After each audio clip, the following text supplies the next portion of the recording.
An earthquake which devastated the north of Pakistan and claimed thousands of lives drew international attention to a country which has struggled with many difficulties. Pakistan is the seventh most populous country in the world. 80% of its inhabitants are illiterate. This is accompanied by widespread poverty and one of the highest child mortality rates in the world. Moreover, Pakistan has for decades been the setting for ethnic and religious conflicts, and for years the country has had to deal with the influx of millions of refugees from neighbouring Afghanistan. These refugees initially fled from Soviet troops and then later from the ruthlessness of the Taliban.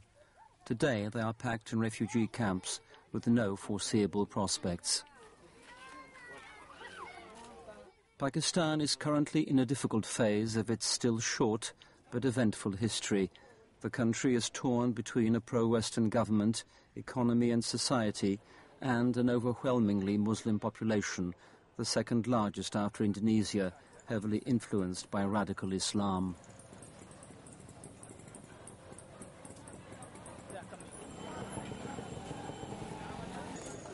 Despite many attempts to stem the influence of the Islamic groups by banning extremist groups, which often clash with one another, radical Islam continues to spread unchecked. Moreover, Pakistan is on the blacklist of countries accused of systematic human rights violation. This occurs mainly in the northwest of the country, where Sharia law is applied with rigorous absolutism.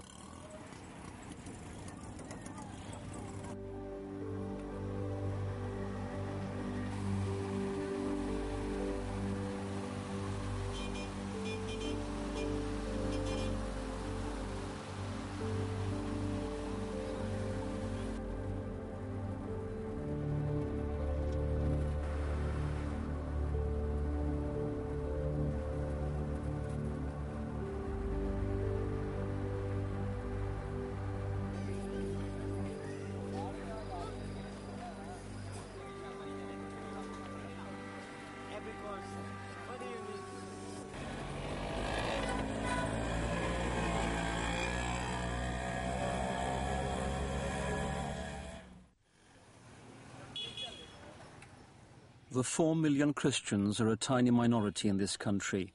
They make up about 2% of the population and suffer greatly as a consequence of the rise of Islamic radicalism.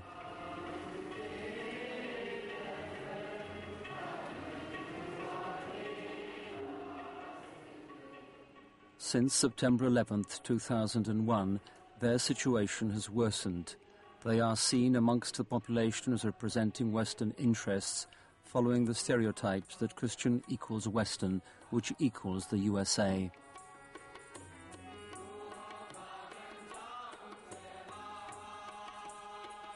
Since then, acts of anti-Christian violence have increased. Religious intolerance reached a peak in 2006 when 2,000 fundamentalists in Sangla Hill set fire to 3 churches and a convent. We are here in the parish of St. Anthony near Lahore. Christians are free to meet, pray and celebrate Mass on the condition that this takes place within allotted areas. Yet over their heads, like the sword of Damocles, hangs the law against blasphemy, which is applied arbitrarily to punish sacrilege against the Quran or Muhammad with prison or even death.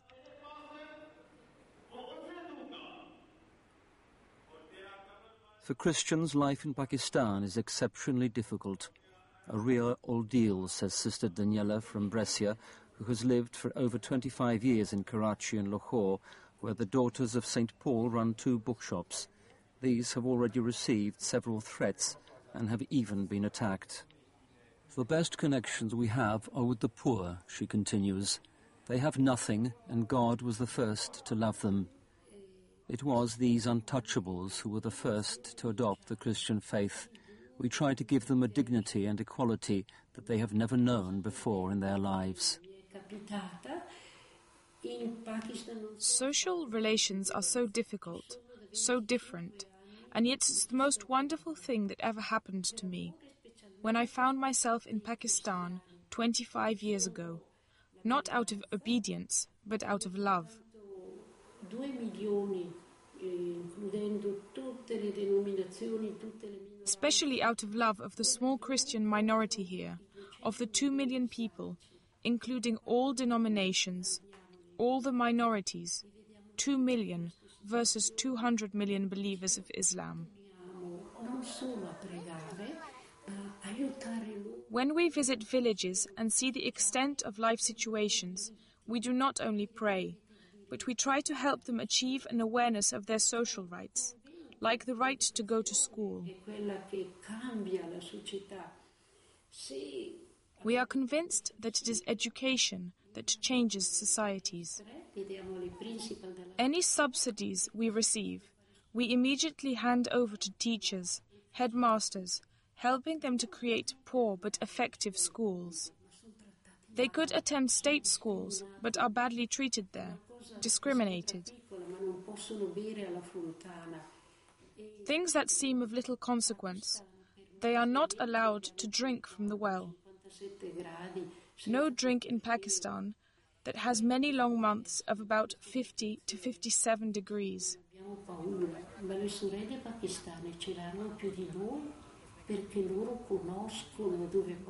We see the circumstances, we speak out, we are not frightened. However, Pakistani sisters are more apprehensive because they know what it might lead to.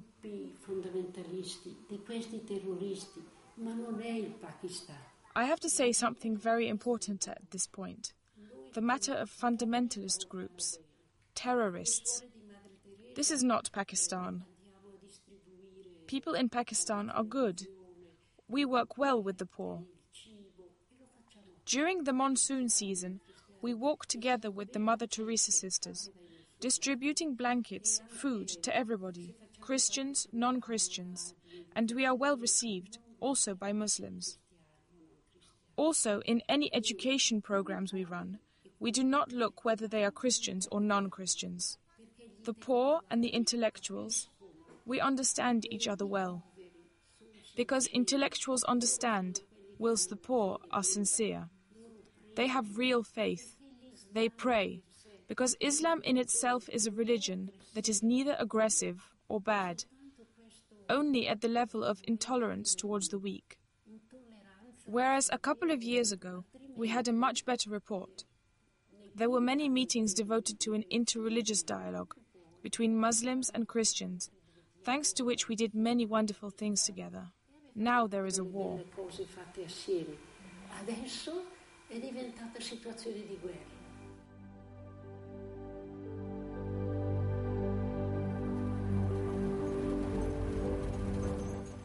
Here in Youhannabad is the biggest parish in Pakistan. It was established a good 30 years ago by the French for the Christians in the region and today has more than 20,000 members. Thank you.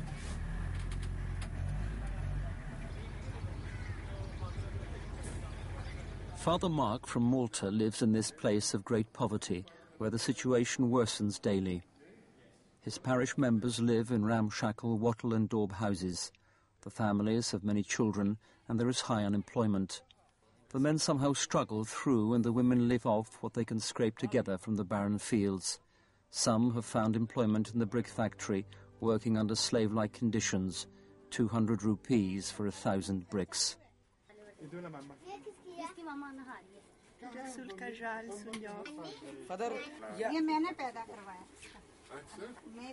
Father!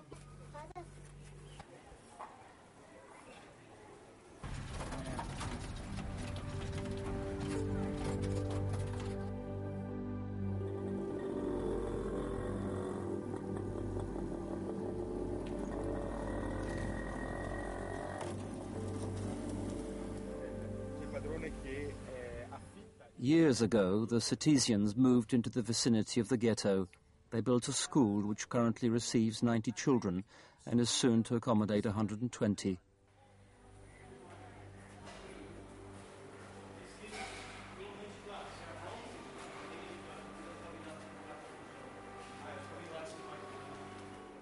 Additionally, they have opened a vocational school where young people can acquire theoretical and practical knowledge, later enabling them to be employed as a smith, carpenter, plumber or electrician. They recently added a seminary.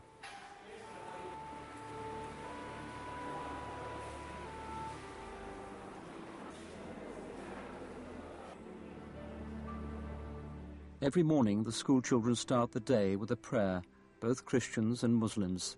The Christians also take part in Mass.